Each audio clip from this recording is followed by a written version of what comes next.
munaasabad ballaaran oo lagu sagootinayay 46 arday oo deeq waxbarasho ka heshay dalka Suudaan ayaa ka dhacday xarunta wasaaradda hidaha iyo tacliinta sare ee dowladda ku-meel gaarka ee Soomaaliya. Ardaydan oo ka mid ahaa 200 oo arday oo imtixaan u gashay minxa waxbarasho oo dowladda ku-meel gaarka ee Soomaaliya ay ka heshay dowladda Suudaan ayaa waxa imtixaankaasi ku guuleystay 135 arday iyadoo ay xilligaani si soo xaadiriyeen 46 arday oo ay wasaaraddu xilligaani u dirayso dalka Suudaan. agaasimaha guud ee wasaaradda hidaha iyo tacliinta sare Abuukar Daahir Maxamed oo ka hadlay munaasabadda sagootinta ayaa ugu horreyn u mahad celiyay dowladda Suudaan ee aan walaalaha nahay oo uu sheegay inay deeq waxbarasho siisay ku dhawaad 5,000 oo arday Soomaaliyeed ah 20 sano ee uu dalku dhibaatada ku jiray, taas oo muujinaysa ayuu yiri sida dowladda Suudaan ay u daneynayso horumarinta waxbarashada Soomaaliya.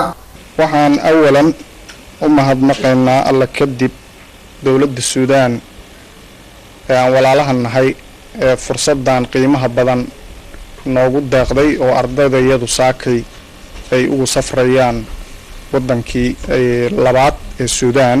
Cabduqaadir Cilmi oo ah mid ka mid ah waalidiinta ay caruurtoodu nasiibka u heleen inay deeq waxbarasho ka helaan dalka Suudaan ayaa si weyn ugu mahad celiyay dowladda ku-meel gaarka ee Soomaaliya iyo dowladda Suudaan oo ubadkooda fursad waxbarasho siiyay. tigeedina ku lumisay inay si cadaalad ah oo muxuu ahaay iska daba wareeg lahayn oo laaluush qaadasho lahayn in ay maaragtay maanta in 46 arday si cadaalad ugu baxaan dalka Suudaan.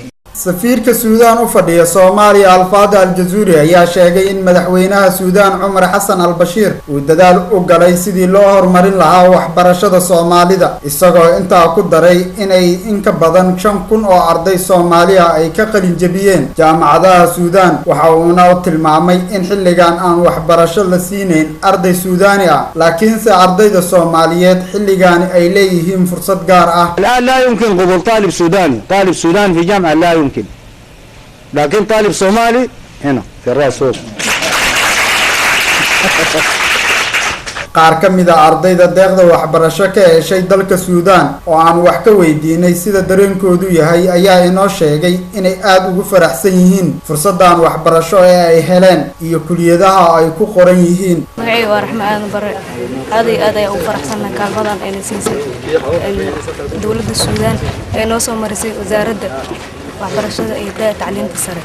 magacayga waxaa Ibraahim Cabdullaahi, aad aan ugu faraxsanahay inaan qayb galo ardaydan oo loo qaaday Suudaan, waan ku faraxsanahay.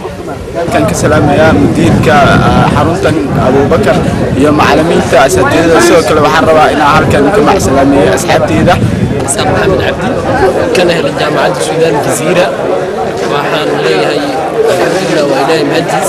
waxaan u mahadcelinayaa Allah subxaanahu wa ta'aala markii labaad dowladda Suudaan iyo dowladda Soomaaliya. munaasabadani sagootinta ahayd ee ardayda Soomaaliyeed deeqda waxbarasho loogu dirayay dalka Suudaan ayaa ah markii labaad oo si cadaalad ah ay dowladda Soomaaliya ugu qaybiso ardayda tan iyo xilligii uu qabtay jagada wasiirka hidaha iyo tacliinta sare marxuum Professor Ibraahim Xasan Cadow. inkastoo ay weli jiraan qayladhaan ka soo yeeraysa wadamo deeqo waxbarasho siiya Soomaaliya oo si qaldan loo maamulay, sida uu xaqiijiyay agaasimaha guud ee wasaaradda hidaha iyo tacliinta sare Mahad Maxamed Sheekh, Universal TV, Muqdisho.